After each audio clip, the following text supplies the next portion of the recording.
Hello student, आज मैं आपके लिए लेकर आया हूँ behave book class 10th poetry की पहली पोएम है। ये पोएम जो फर्स्ट पोएम है ये रॉबर्ट फ्रॉस्ट द्वारा लिखी गई है। रॉबर्ट फ्रॉस्ट अमेरिका के बहुत ही प्रसिद्ध कवि रहे हैं। उनका जन्म 1874 ईस्वी में सैन फ्रांसिस्को कैलिफोर्निया में हुआ था।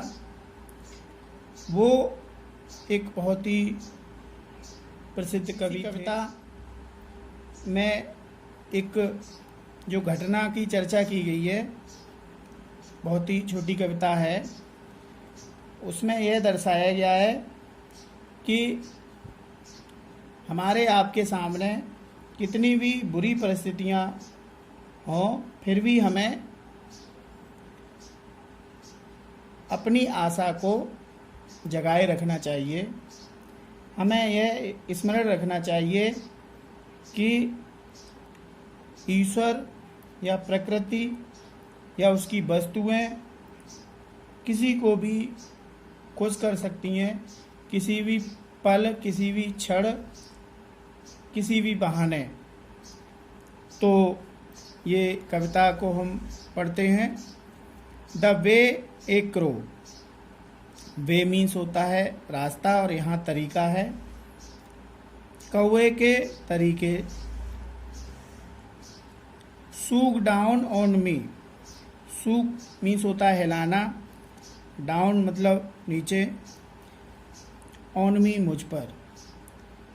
कौवे ने, ऐसे कह सकते हैं आप, कि हिलाकर, डाउन ऑन मी मेरे ऊपर, द डस्ट ऑफ स्नो बर्फ की धूल या धूल भरे बर्फ के कण। धूल भरे बर्फ के कणों को कवि के ऊपर कौवे ने हिलाया। From a hemlock tree. Hemlock tree धतूरे का पेड़ होता है, हम उसको कहते हैं, जो आपने देखा होगा जिसमें एक सफ़ेद सफ़ेद रुएं से निकलते हैं। उसको हिलाकर कौवे ने कवि के ऊपर, रॉबर्ट फ्रॉस्ट के ऊपर, धूल के रूप में जो बर्फ जमी हुई थी उसको हिलाया। Has given my heart. जो उसके मन को प्रसन्नता में एक तरह से परिवर्तित कर दिया।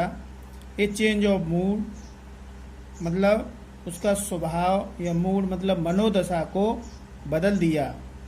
एंड सेव सम पार्ट, और बचा दिया कुछ पार्ट, मतलब दिन का, ऑफ ए डे एक दिन का। आई हैड रूल्ड मीन्स जो खेद में गुजर जाता, दुख में गुजर जाता, परेशानी में गुजर जाता। तो यहाँ कहानी का जो भाव है वो बहुत ही महत्वपूर्ण है। लेखक एक धतूरे के पेड़ के नीचे खड़ा है या गुजर रहा है, वहीं एक कौवे के द्वारा बर्फ नुमा धूल के कणों के उसके ऊपर गिरा दिया जाता है। जैसे ही उसके ऊपर वो धूल के कण गिरते हैं तो उसकी जो मनोदशा है, जो व्यथित है, बहुत ज़्यादा वो दुखी है, वो एक तरीके से पूर्ण रूप से परिवर्तित हो जाती है और उसका मूड अर्थात उसके मन की स्थिति वो बदल जाती है और उसका जो दिन आगे दुख में गुजरना था वो ऐसे कह सकते हैं कि आप बच जाता है।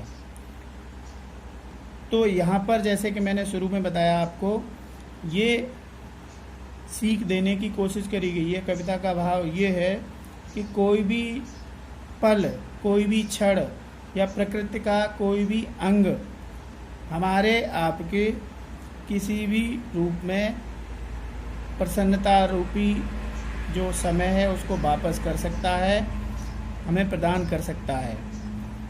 ये इस कविता को आप लोग भलीभांति पढ़ लें और इसको याद कर लें कि 10th क्लास के बच्चों के लिए बहुत ही महत्वपूर्ण और पहली छोटी कविता है। बाद में इसका सेंटर आइडिया आपको लिखा दिया जाएगा।